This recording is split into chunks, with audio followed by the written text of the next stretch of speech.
ప్రియా చౌదరి గారు నమస్తే అండి. నమస్తే తల్లి. జనరల్గా మాట్లాడుకుంటే సో విమెన్ గురించి, విమెన్ తన ఆరోగ్యం గురించి తాను పట్టించుకోరు. సో ఇంట్లో ఎవరైనా పిల్లలకు బాగాలేకపోతున్నావు, భర్తకు బాగాలేకపోతున్నావు, ఎక్కువ ఫోకస్ అంతా అటే ఉంటుంది.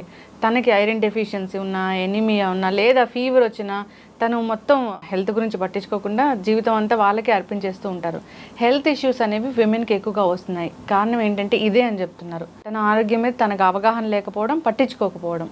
సో ఒక 40 దాటిన తర్వాత ఉమెన్కి ఎలాంటి అసలు ప్రొటెక్షన్ అనేది ఉండాలి, తన ఆరోగ్యం గురించి తాను ఎలా ఆలోచించుకోవాలి? సో వివరాలు. మనకి 25 ఇయర్స్ వచ్చేంత వరకు జవానీలో ఉంటాం అమ్మా. 18 to 25 is a golden period. Okay, అది ఆరోగ్యంగా బాగుంటాము. అందులో ఒక సామెత ఉంటుంది, వయసులో కోతిని చూసినా కూడా అందంగా ఉంటాం. సో ఎందుకు అనంటే మన మెటబాలిజం సిస్టమ్ కరెక్ట్గా పనిచేస్తుంది, హ్యాపీగా ఉంటుంది. ఆ ఏజ్లో మనకి ఏ విధమైనటువంటి స్ట్రెస్ కానీ ఇంకొకటి కానీ ఉండదు. కారణం ఏంటంటే మన బాడీ కరెక్ట్గా పనిచేస్తుంది కాబట్టి, మన సిస్టమ్ కరెక్ట్గా పనిచేస్తుంది కాబట్టి. తర్వాత ఆఫ్టర్ 25 మెల్లమెల్లగా ఏమవుతుందంటే మన సిస్టమ్, మెటబాలిజం సిస్టమ్ తగ్గుతూ వస్తూ ఉంటుంది. అంటే ఏజ్ 25 వరకు కూడా ఎదిగేటటువంటి ఏజ్ అయితే 25 దగ్గర మనం నిలబడిపోతాం. అక్కడి నుంచి మనం దాన్ని నిలబెట్టుకునే ప్రయత్నం చేయాలి. మనం ఏం చేస్తామో అక్కడి నుంచి 25 తర్వాత నుంచి మనము ఫ్యామిలీ బర్డెన్స్ తీసుకోవడం, మ్యారేజ్ ఇష్యూస్ కానీ, ప్రొఫెషన్లో కానీ, ఇంకొకటి కానీ, బయట ఇంట్లో అన్నీ కూడా మన చుట్టుముట్టేస్తాయి. ఓకే, అందుకే చూడు, భగవంతుడు అప్పటి నుంచి 25 ఏళ్ళు నీకు ఆరోగ్యం ఇస్తాడు.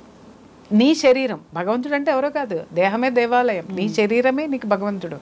25 ఇయర్స్ నీకు అద్భుతంగా అన్నీ కూడా నీకు అమర్చి పెట్టేస్తుంది. ఎందుకనంటే ఈ స్థితి దాటిన తర్వాత నువ్వు డేంజర్ జోన్లోకి వెళ్తావు కాబట్టి నువ్వు దీన్ని కాపాడుకో, నేను అన్నీ నీకు ఇస్తున్నాను, నువ్వు దీన్ని కాపాడుకో, నువ్వు దీన్ని కాపాడుకున్నావు అంటే నేను నిన్ను కాపాడుతాను అన్నిటి నుంచి అని చెప్పేటటువంటి సిమ్టమ్ అన్నమాట. ఎప్పుడైతే 25 దాటామో మనము ఫ్యామిలీ స్ట్రెస్ కానివ్వండి, ప్రొఫెషన్ స్ట్రెస్ కానివ్వండి, సోషల్ దీంట్లో ఉన్నటువంటి సొసైటీలో ఉన్నటువంటి ఇష్యూస్ మీద కానివ్వండి ఫోకస్ పెడతాం. ఫోకస్ పెట్టినప్పుడు అవన్నీ కూడా మనల్ని ఏదో ఒక విధంగా బిజీ లైఫ్లోకి తీసుకెళ్ళిపోవడము, మానసికంగా మనకి కొన్ని ఒత్తిళ్లు తీసుకురావడము, అలాగే శారీరక పరమైనట్టు ఎప్పుడైతే మనము ఈ బిజీ స్కెడ్యూలు మానసిక పరమైనటువంటి ఒత్తిళ్లలోకి వెళ్తామో అది ఆటోమేటిక్గా మనకి ఖచ్చితంగా ఇవాళ తలనొప్పిగా ఉంది అనేది ఒకటి ఫీల్ అవుతాం. తలనొప్పి ఎందుకు వచ్చింది? మార్నింగ్ నుంచి ఏసీలో కూర్చొని మాట్లాడడం లేదు. ఒక ఇల్లాల విషయం దగ్గరికి వచ్చాం. ప్రొఫెషన్లో ఇలా ఉంటుంది. ఇల్లాల దగ్గరికి వచ్చేసరికి పొద్దున్నే పిల్లలు స్కూల్కి పంపించాలా, లేకపోతే భర్తని ఆఫీస్కి పంపించాలి, లేకపోతే ఇంట్లో అత్తకి మామకి లేకపోతే ఎవరున్నారో వాళ్ళందరికీ చేసి పెట్టడంలో తను బిజీగా ఉండి తను తీసుకునేటటువంటి ఆహారం టైంకి తీసుకోకపోవటం కానీ, లేకపోతే తన గురించి తను ఆలోచించుకోకపోవటం కానివ్వండి, ఇవన్నీ చేసుకుంటూ వస్తుంది. తలనొప్పి వచ్చేస్తుంది. ఎందుకు? అది నీ శరీరానికి మించిన స్ట్రెస్ నువ్వు తీసుకున్నావు. నీ శరీరానికి కావలసిన ఆ స్ట్రెస్ని భరించేటటువంటి శక్తిని నీ శరీరానికి ఇవ్వలేదు. ఫిజికల్గా నువ్వు ఎప్పుడైతే ఫిట్ ఉంటావో నువ్వు ఎన్ని ఛాలెంజెస్ అయినా సరే నువ్వు ఫేస్ చేయగలుగుతావు అమ్మ. ఈరోజు అందరూ కూడా డిప్రెషన్ నా దగ్గరికి చాలా కేసులు వస్తుంటాయి. చాలామంది ఈరోజు డిప్రెషన్ అనేటటువంటి మాట అందరూ పట్టేసుకుని అది మాట్లాడేసుకుని లేకపోయినా కూడా నేను డిప్రెషన్లోకి వెళ్ళిపోతున్నాను అంటే శారీరక పరమైనటువంటి బలహీనతను కూడా డిప్రెషన్ అనేటటువంటి పదానికి ముడిపెడుతున్నారు. ఇది కరెక్ట్ కాదు. శారీరకంగా మనం వీక్గా ఉన్నప్పుడు కూడా ఏ విషయాన్ని మనం తీసుకోలేము. అలాగే ఒకే విషయం గురించి పదే ఆలోచిస్తున్నాం లేదా మెరుగ్గా ఆలోచించలేకపోవడం అనేది మన శరీరంలో ఉంది.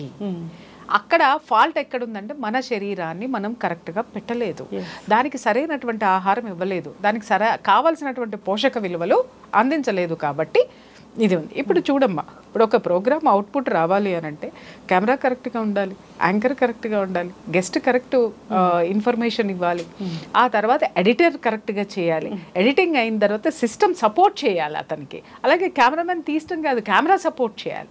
కెమెరా దగ్గర నుంచి నీకు అవుట్పుట్ వచ్చేంత వరకు కూడా ప్రతి ఒక్క మిషను ప్రతి ఒక్కటి ఎలా సహకరించాలో మన కూడా ప్రతిరోజు చేసేటటువంటి పనిలో ఆ రోజు రాత్రి సుఖనిద్రపోవడానికి ఇవన్నీ కూడా మనకి సహాయపడినట్టుగా మన శరీరంలో ఉన్నటువంటి ప్రతి భాగము ఆరోగ్యంగా ఉంటేనే అది మనకి సహకరిస్తుంది. తలనొప్పి వచ్చింది, స్ట్రెస్ వచ్చింది, ఎందుకు వచ్చింది, ఏం తిన్నాం, అందరికీ ఈరోజు గ్యాస్ట్రిక్ ట్రబుల్ వస్తుంది. ఎందుకు గ్యాస్ట్రిక్ ప్రాబ్లమ్స్ వస్తున్నాయి అని అంటే కేవలం టైంకి తినకపోవడం. ఒక టైం అనేది మన శరీరానికి అలవాటు చేయాలి, ఆహారానికి. నెంబర్ 1. రెండోది, ఇప్పుడు అందరికీ కూడా విటమిన్ డెఫిషియన్సీలే. మీరు చూడండి, ఏ ఉమెన్ని తీసుకోండి, D vitamin deficiency main, B12 deficiency, magnesium deficiency, sulphur deficiency, zinc deficiency, మొత్తం అంతా కూడా మినరల్స్ కానీ విటమిన్స్ కానీ డెఫిషియన్సీ ఎందుకు వస్తుందంటే మార్నింగ్ లేవగానే ఇంట్లోనే ఉంటుంది ఇల్లాలు, గృహిణి. అలాగే వర్కింగ్ ఉమెన్ కూడా ఏం చేస్తుంది అంటే గబా ఇంట్లో పనులు చేసేసుకొని అందరికీ పెట్టేస్తుంది.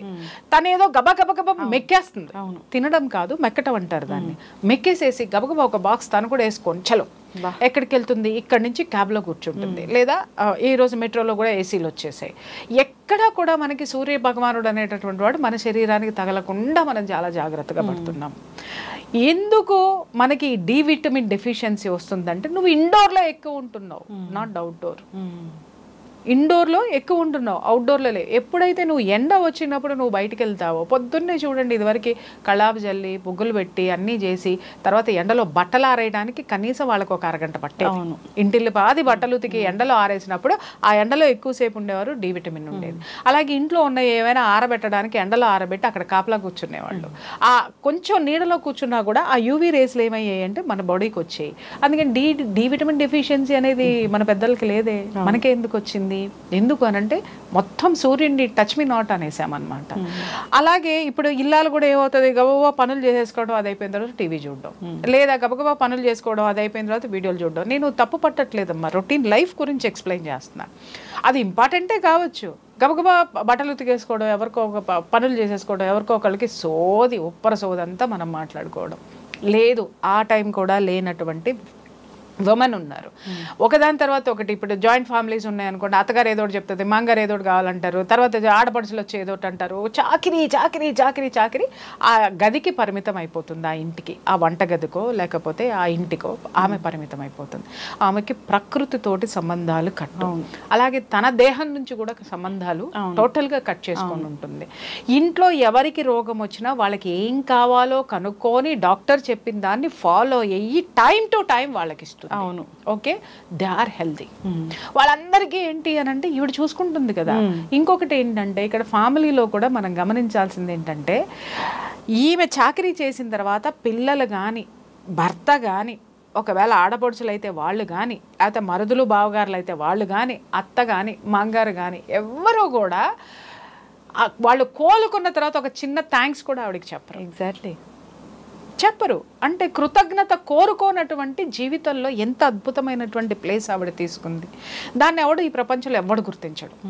ఫస్ట్ అదొకటి. అది కూడా ఒక విధమైనటువంటి లోటే ఆమెకి. అది గుర్తించకపోగా 90% తగ్గుతుంది, 10% ఎక్కడుందో, నువ్వు సరిగ్గా నాకు ఆ రోజు చేయలేదు, లేదా నువ్వు కరెక్ట్గా ఇవ్వలేదు, మా కోడలో ఏదో ఓ రోజు పట్టించుకుంటా ఓ రోజు పట్టించుకో. షీఈస్ ఆల్సో హ్యూమన్ బీయింగ్ అండి. ఆమె కూడా మనిషే.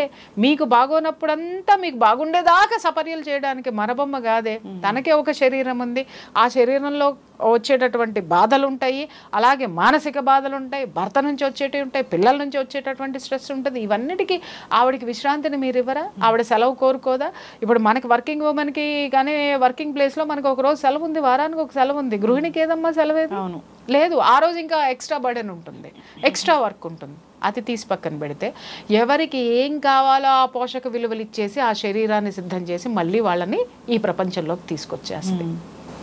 చెయ్యడం వల్ల తను చేసేటటువంటి త్యాగాలు ఎలా ఉంటాయంటే, వీళ్ళకి చేసి చేసి చేసి వాళ్ళకి ఇస్తున్న దాంట్లో కనీసం కొంచెమన్నా ఆమె తీసుకుందాం తాగుదాం అనేటటువంటి, ఇప్పుడు ఒక జ్యూస్ వాళ్ళ ఇంట్లో వాళ్ళకి ఇస్తుంది అనుకుందాం అమ్మ, అది తిరిగి తను తాగాలనేటటువంటి ఉద్దేశం ఆమెలో ఉంటుంది.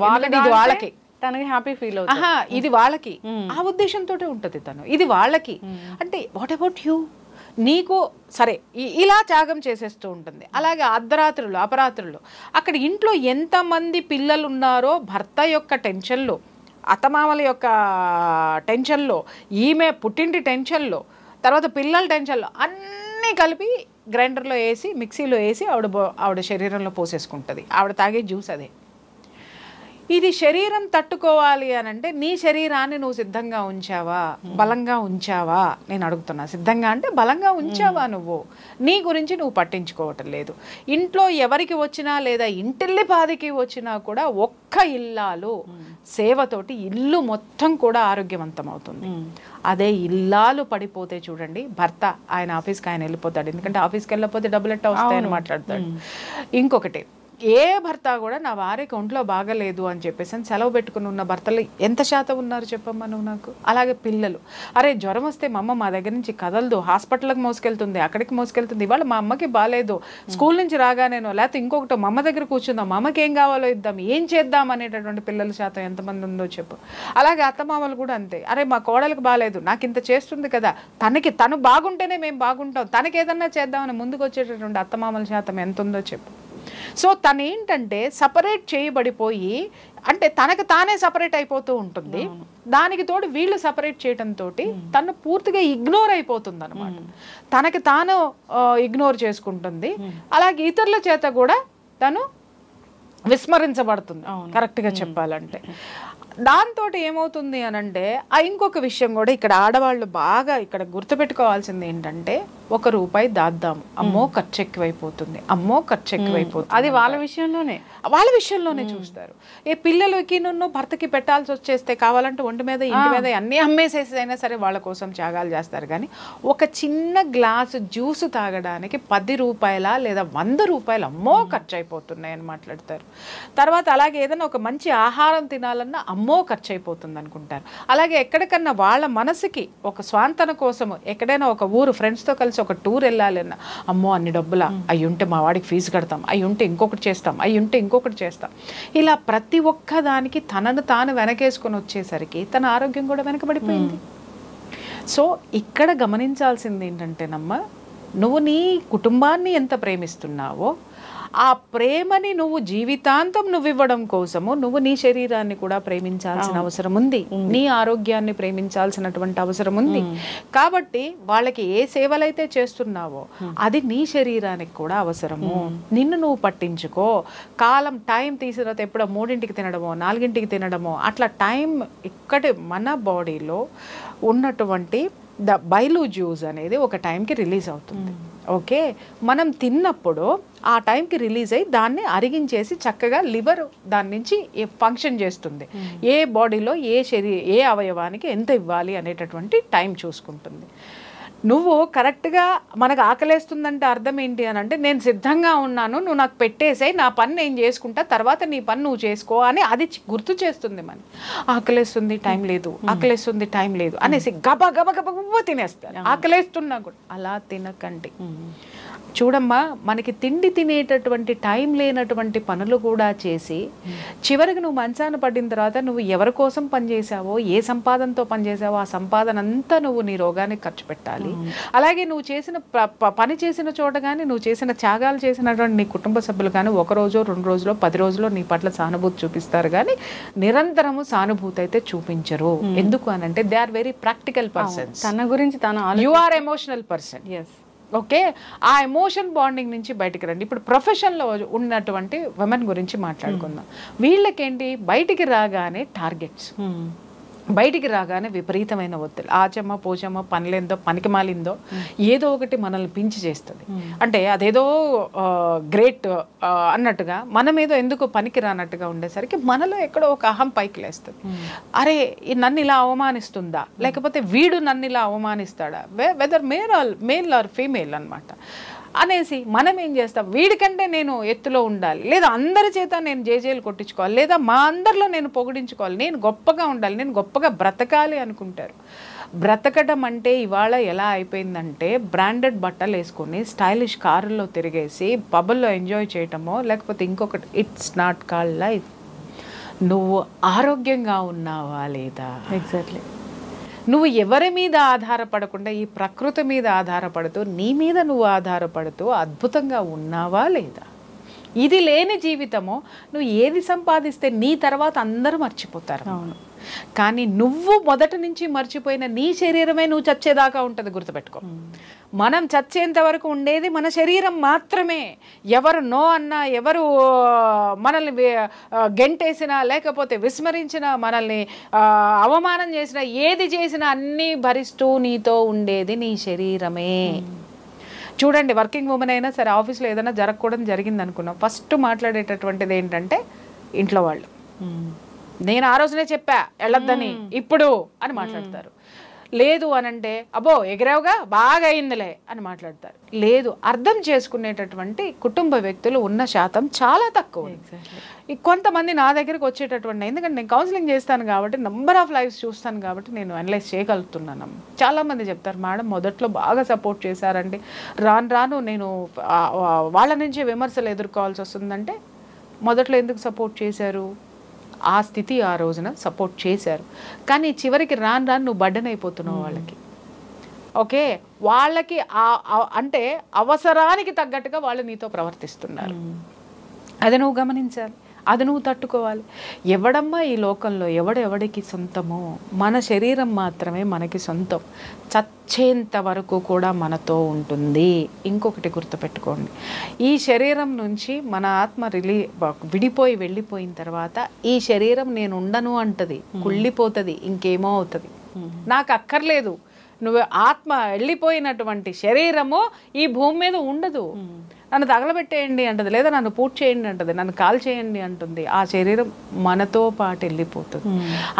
అంటే మనతో పాటే అది కూడా బూడిదై వేపరై మనతో వస్తుంది. అంటే మనం దీన్ని ఎంత గొప్పగా చూసుకోవాల్సినటువంటి అవసరం ఉంది. అందుకే మన పెద్దవాళ్ళు ప్రతి ఒక్క దీన్ని కూడా వాటిని ఏమంటారు, సామెతలను కూడా ఊరికినే చెప్పలేదు. దేహమేరా దేవాలయం. దేవాలయం అని ఎందుకన్నారు? అరే నీలోకి నువ్వు చూసుకో, నీలోనే ఒక గురువు కనిపిస్తాడు, నీలోనే ఒక సాహసవంతురాలు కనిపిస్తుంది, నీలోనే ఒక అద్భుతమైనటువంటి గృహిణి ఉంది, నీలో అద్భుతమైనటువంటి రాజకీయ నాయకురాలు, అది మొత్తం నీలో ఉంది. పరమాత్మ కూడా నీలో ఉన్నాడు. నువ్వు కూర్చొని చూసుకొని నీకు నువ్వు ఆలోచించుకుంటే అద్భుతమైనటువంటి విజన్ వస్తుంది. నువ్వు దీన్ని వదిలేసి నాకు హెల్త్ బాగుండట్లేదు అని గుళ్ళు గోపురాలు తిరిగితే ఏమొస్తుంది? వస్తుంది, వెళ్ళు, మనశ్శాంతి కోసం వెళ్ళు. కానీ నీ శరీరం తట్టుకోవడానికి నీ శరీరాన్ని కూడా నువ్వు ఎంత కొలుస్తున్నావో కొలవాలి. భగవంతుడికి ఇష్టమైనవి పెడితే భగవంతుడు వరం ఇస్తాడని మనం ఎలా అనుకుంటున్నావో, మన శరీరానికి అవసరమైనటువంటి ఆరోగ్యకరమైనటువంటి ఆహారాన్ని ఇస్తే మన శరీరం కూడా మనకన్ని వరాలు ఇస్తుంది. అది మర్చిపోవద్దు. ఇంట్లో వాళ్ళు కూడా మారాలి కదా. అమ్మ, ఒక్క విషయం ఇక్కడ చాలా మంది అడిగేటటువంటి ప్రశ్న, ఏమండి నేను ఇన్ని త్యాగాలు చేస్తున్నాను, ఇంత చేస్తున్నాను, మా ఇంట్లో వాళ్ళు మారాలి కదా అంటే, ఎందుకు మారుతారు లక్ష్మి? వాళ్ళు అలాగే ఉన్నారు. నువ్వు మారాలి, నువ్వు మారాలి. వాళ్ళ మార్పు కోసం నువ్వు చూసావంటే నీ తనం గడిచిపోతుంది. నువ్వు మారు. అరే వీళ్ళు ఇంతేరా భయ్, నేను ఎలా ఉండాలి, వీళ్ళని ఎదుర్కోవాలంటే నేను ఎలా ఉండాలి, లేదా వీళ్ళ నుంచి నేను బయటపడాలంటే నేను ఎలా ఉండాలి. అరే వీళ్ళు పట్టించుకోరు, రికగ్నైజేషన్ కోసం ఎప్పుడు ఉండద్దు. నేను అదే చెప్తున్నాను, నన్ను గుర్తించాలి, నేను ఇంత చేశాను, నేను అంత చేశా. అరే వాళ్ళది జస్ట్ నువ్వు మారి చూడు, వాళ్ళల్లో ఖచ్చితంగా మార్పు వస్తుంది. నువ్వు మారకుండా వాళ్ళల్లో మార్పు రావాలంటే రాదు. ఎందుకు? నువ్వు మారటం అంటే ఏంటి అని అంటే, వాళ్ళు నీలో మార్పును చూడరు కాబట్టి ఇది ఇంతే అనుకొని వాళ్ళ పని హ్యాపీగా చేసుకుంటారు. ఎందుకంటే వాళ్ళని క్షమించేయడమో, లేకపోతే వాళ్ళతోటి వాదులాడటమో, లేకపోతే ఇంకోటో చేసుకుంటూ ఉంటే ఇంక ఇది ఇంతే అనేటటువంటి ఒక స్థితికి వచ్చేస్తారు. నువ్వు మారి చూడు, ఖచ్చితంగా వాళ్ళు మారే ప్రయత్నం చేస్తారు. దాంతో పెట్టుకోవడం ఎందుకురా, ప్రతిదీ ఇది లాజిక్లో ఉంది, లేకపోతే ఇంకోటి ఉంది అని చెప్పేసి అని మాట్లాడతారు. సో కాబట్టి మనల్ని మనం పట్టించుకోవడం అంటే శారీరకంగా పట్టించుకోవాలి, అలాగే మన చుట్టూ ఉన్నటువంటి పరిస్థితుల్లో కూడా మనకు అనుగుణంగా మనం మార్చుకునేటటువంటి పరిస్థితులు చేస్తే సర్వే జనా సుఖినో భవంతు. ఖచ్చితంగా మ్యామ్.